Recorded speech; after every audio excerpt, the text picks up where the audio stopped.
Hello, this is Tom Murrell from 8M Media and Communications, and welcome to this case study on world's best practice investor relations.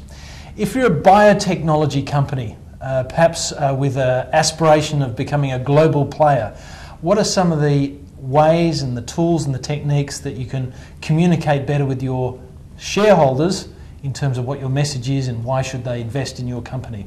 With me is Dr. Calvin London, and he's the CEO of Sterling Products Limited, a biotechnology company based here in Western Australia but listed on the Australian Stock Exchange. Welcome along, Calvin. Thank you, Tom. Tell us a bit about Sterling Products Limited. Sterling Products is reasonably unique in terms of its standing.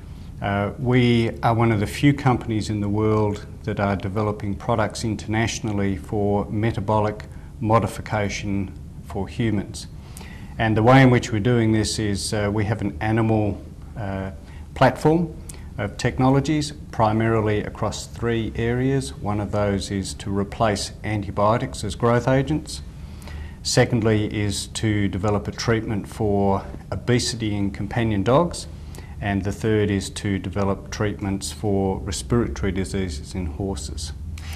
Yep. So from an investor's point of view, people always look for that USP, that unique selling proposition. What would be your USP for Sterling Products?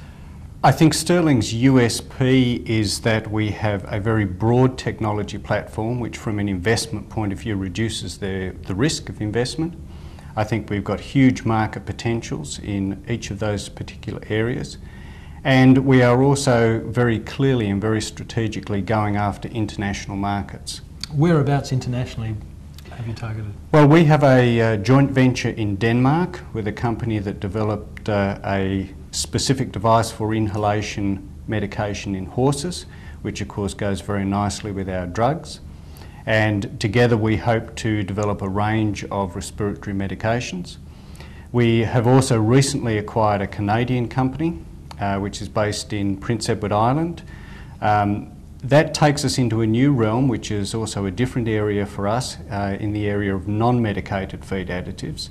And I think in today's world, people are looking for more natural, more organic-based, if you like, additives to food products.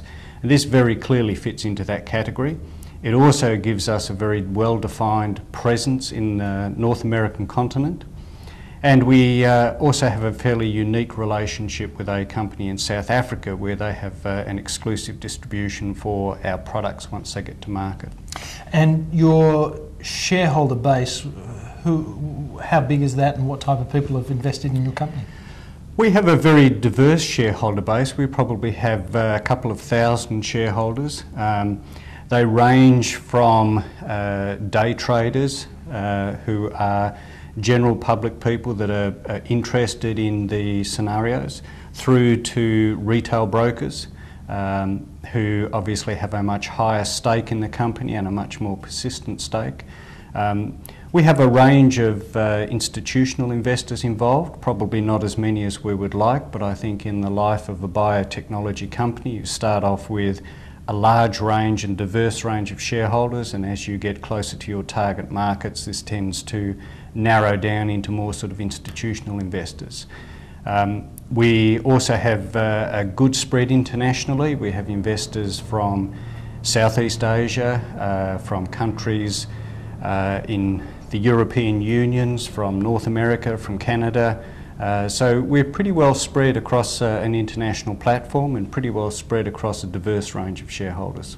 So if you look at those three different shareholder groups, day traders, brokers and institutional investors, let's firstly talk about the day traders. Do you worry about day traders or are they just an annoyance for you? Well, I think it's very narrow-minded, Tom, if you don't worry about